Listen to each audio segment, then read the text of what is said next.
Un saludo muy fraternal a todos los salvadoreños y las salvadoreñas que viven en Estados Unidos, México, Canadá, Honduras, Nicaragua, Panamá, Italia y también hasta Suecia. Un saludo muy especial también a todos los salvadoreños y las salvadoreñas que seguimos en este territorio tratando de construir un país mejor. Quiero enviar saludos muy especiales a la doctora Carmen Osorio y al doctor Darío González, dos odontólogos de los buenos, a las compañeras que trabajan en administración académica de la Facultad de Ciencias y Humanidades de la Universidad de El Salvador, un saludo muy fraternal, y también a Julio Enrique López, quien nos ve desde Milán, Italia, a Marcial Cándido en Washington, D.C. y a Mario Morales. Para todos y para todas, un saludo muy especial. ¿De qué vamos a hablar ahora? Recientemente, el día lunes y martes estuvimos reunidos con la Junta Directiva de la Asociación Centroamericana de Sociología, tratando de definir las temáticas o la temática central del Congreso Centroamericano de Sociología que se llevará a cabo en el año 2020 acá en El Salvador. Y en esas discusiones que teníamos sobre temáticas que particularmente le interesan a la sociología, llegamos a la conclusión de que debíamos de hablar de las encrucijadas y los desafíos de la sociología. Y cuando hacíamos un recuento de cuáles pueden ser esas encrucijadas y desafíos, llegamos a la conclusión, al menos en el caso de El Salvador, que esas encrucijadas y que esos desafíos no solo son un asunto propio de la sociología o de las ciencias sociales, sino que también son un asunto propio de el nuevo gobierno. Es decir, las encrucijadas y desafíos de la sociología pueden significar también las encrucijadas y desafíos del nuevo gobierno, de la nueva forma de hacer la política en El Salvador. Y acá hacíamos referencia sobre todo a la parte de las fechas cabalísticas o la parte simbólica, y decíamos que el próximo año debíamos discutir sobre el bicentenario de la independencia de Centroamérica. Entonces eso nosotros lo planteamos de esa forma porque consideramos que las fechas cabalísticas o las fechas simbólicas realmente sirven para fundar y refundar una sociedad. ¿Qué significa esto? Significa que si uno quiere construir o uno quiere impulsar cambios que sean permanentes o cambios que sean estructurales, no solo debe entretenerse en la parte económica, social y política y en la parte cultural, sino que también hay que hacer hincapié en todos los aspectos relacionados con la memoria. Esa parte de recurrir a la memoria o de recurrir a fechas cabalísticas para refundar el imaginario del pueblo o para refundar las expectativas del pueblo es algo que no solo es menester estudiarlo desde las ciencias sociales, sino que también es algo que debe recuperar el nuevo gobierno, el gobierno del presidente Nayib Bukele, para que todos aquellos cambios que se puedan impulsar realmente tengan un carácter más permanente. Y dentro de esas encrucijadas y desafíos que se nos presentan o que se le presentan a El Salvador, para decirlo en términos generales, podríamos hablar, por ejemplo, de que es necesario una reapertura de todo lo que se va a entender por revolución democrático-burguesa. Es decir, aquella revolución que permite cambiar la lógica política, que permite cambiar la concepción del poder que hasta este momento se ha tenido, para establecer una nueva lógica política que permita no solo fomentar la democracia en sus aspectos formales y reales, sino que también fomentar lo que se conoce como la cultura política democrática de la ciudadanía. Entonces, no solo es importante impulsar cambios que vayan de cara a cambiar la lógica de la democracia, sino que también es necesario que se vayan haciendo los estudios pertinentes sobre esta para poder tener a la academia o poder tener a la teoría como una base para apoyarse en los cambios que se quieran impulsar. Lo otro que hay que estudiar o que hay que refundar es toda la teoría sobre los movimientos sociales, porque particularmente con los resultados del 3 de febrero de este año, hemos llegado a la conclusión, o deberíamos llegar a la conclusión, de que los movimientos sociales han cambiado. Que los movimientos sociales tienen un aspecto importante no solo en la denuncia que tradicionalmente se hace o en la presión que normalmente se hace desde un movimiento social, sino que sobre todo en la parte organizativa y en la parte de convocatoria. Acá debemos refundar o debe trabajarse el aspecto de los movimientos sociales a partir de la importancia que tienen o la incidencia que tienen las redes sociales. Y lo otro es la parte de la memoria histórica. Una parte que el gobierno del presidente Bukele lo está trabajando sobre todo a través del Ministerio de Cultura, pero esa recuperación de la memoria es como volver sobre nuestros pasos para tratar de establecer de nuevo cuál es el rumbo que vamos a seguir. Y acá en esa recuperación de la memoria nos vamos a encontrar con dos tipos de salvadoreños. Los salvadoreños que no quieren recordar porque están anclados precisamente en una especie de limbo que les impide tener un futuro halagador o que les impide incorporarse en las acciones necesarias para construir un nuevo país, y tenemos a los salvadoreños que no pueden olvidar. Entonces, de lo que se trata es de que ese grupo de salvadoreños que no pueden olvidar sea cada vez más grande. Y eso, en el caso del trabajo que puede hacer, por ejemplo, la universidad o los universitarios, eso nos lleva a la redefinición de lo que anteriormente se conocía como los intelectuales orgánicos. Es decir, los cambios en un país o la transformación de un país no solo se logra a través del trabajo de sus funcionarios, a través del liderazgo de un presidente o a través de las instancias sociales colectivas, sino que también es necesario contar con el apoyo de los intelectuales orgánicos.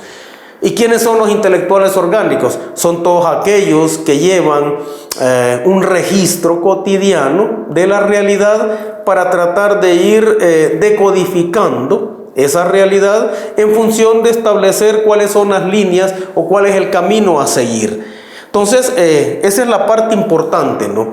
Cómo convertirse en un puntal de los cambios a través de los distintos rubros que tiene la sociedad, y en esta parte, y aquí particularmente referidos al trabajo de los sociólogos, estamos hablando de recuperar nuevamente esa categoría de intelectuales orgánicos, es decir, intelectuales que se suman en la práctica a todos los cambios o a todas las propuestas que se puedan hacer para cambiar un país.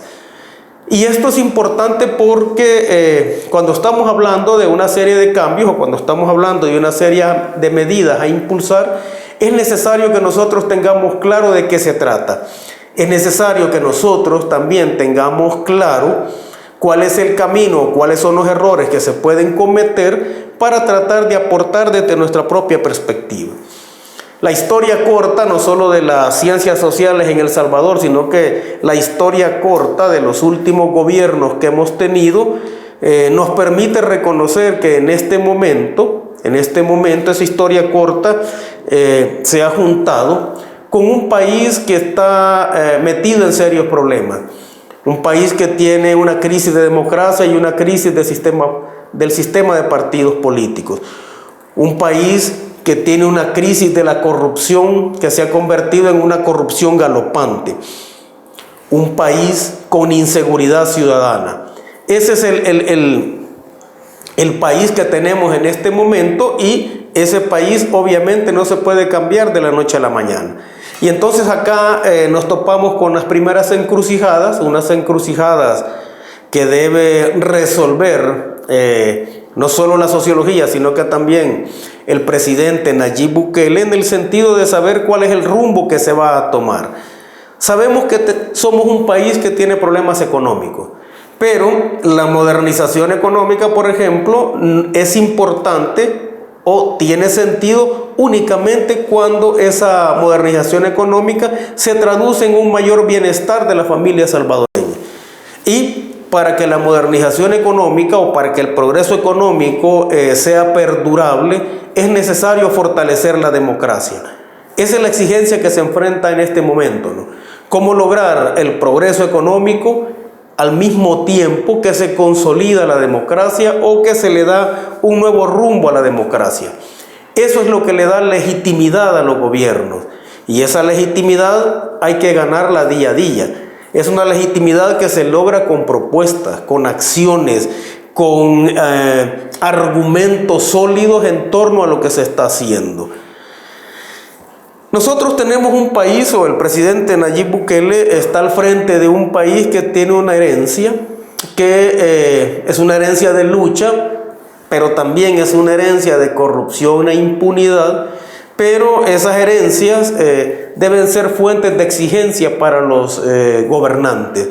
Es decir, toda herencia o toda legitimidad debe basarse no solo en el hecho de lo que se tiene como recuerdos o como acciones previas, sino que esa herencia debe ser el puntal fundamental para que con el trabajo cotidiano los partidos políticos democráticos y los gobiernos democráticos se vayan refundando diariamente. De lo que estamos hablando entonces es de que estamos en otro momento. Estamos en un momento histórico en el cual tenemos la posibilidad, y hay que verlo así, ¿no? Es la posibilidad de que podamos cambiar la lógica de este país. Antes de eso lo que teníamos eran discursos. O sea, había discursos de cambio sin cambiar nada. De hecho, se hablaba en los años 70 y 80 se hablaba de la utopía, pero esa utopía se convirtió al final en una utopía sin utopistas. Al final, y cuando digo al final me refiero a los años 90 y principios de la década del 2000, del 2001 en adelante, nosotros nos convertimos prácticamente en una revolución sin cambio revolucionario. Entonces, eso hay que cambiarlo, pero eso nos obliga a volver sobre nuestros pasos, a volver a repasar todo lo que se ha hecho y a tratar de establecer una nueva lógica de trabajo que permita no solo el desarrollo de las ciencias sociales, ya que estamos en el marco de esa discusión que les decía del Congreso Centroamericano de Sociología, sino que también estamos hablando de un cambio de lógica en el gobierno. De lo que se trata es de reformar el poder. Y el poder solo se reforma, o la propuesta que podríamos hacer a estas alturas, es de que el poder se reforma cuando ese poder se convierte en una instancia directa que trabaja de la mano con las comunidades.